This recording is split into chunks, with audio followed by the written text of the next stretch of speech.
আব্বু, আমি তো বিদেশ থেকে কোনো কিছু আনতে পারি নাই, তোমার মনে কি কষ্ট হয়েছে আব্বা? না আব্বু, আপনি যে বিদেশ থেকে আইসেন ইডুই অনেক কিছু, আর আপনি কোনো কিছু নিয়ে আইলেও আমার আব্বু, না নিয়ে এলেও আমার আব্বু। চলেন, আমরা অনেকক্ষণ ধরে এয়ারপোর্টে বসে আছি, চলেন আমরা বাড়িতে যাই। ঠিক আছে ড্রাইভার সাহেব, যান যান।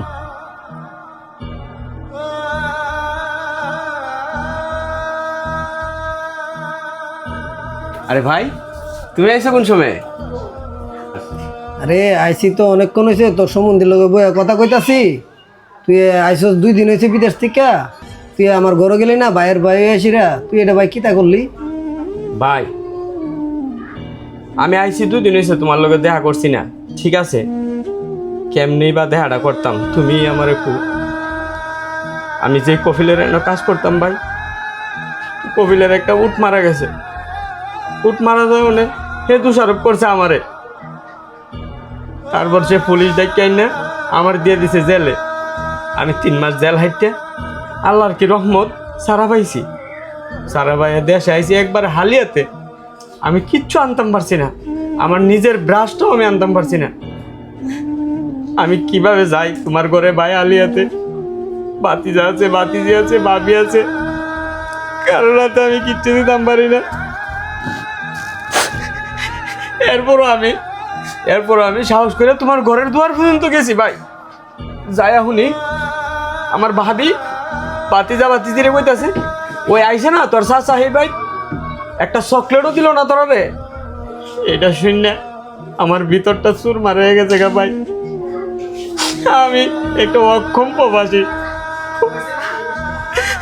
আমার মতো এমন প্রবাসী জানে আর কেউ না ও ভাই। লজ্জা, আমি তোমার ঘরে যাই নাই ভাই। এটা কোনো কথা কইলি তুই ভাই?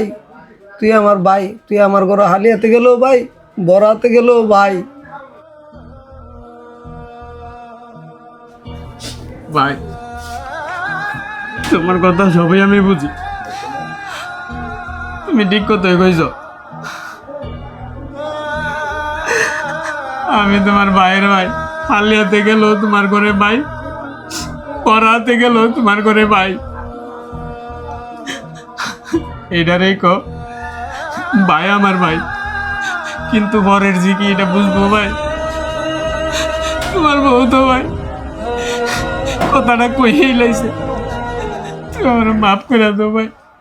আমার ভুল হয়েছে ভাই, আমি তোমার কাছে গেছি না, আমার বড় অন্যায় হয়েছে ভাই, তুমি আমার মাফ করে দাও ভাই, তুমি আমার মাফ করে দাও। তুমি আমার ভাই, ভাই আমার ভাই।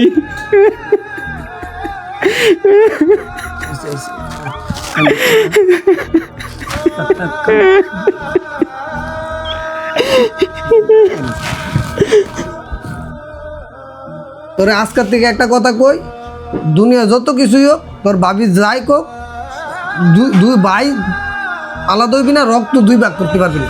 ঠিক আছে ভাই।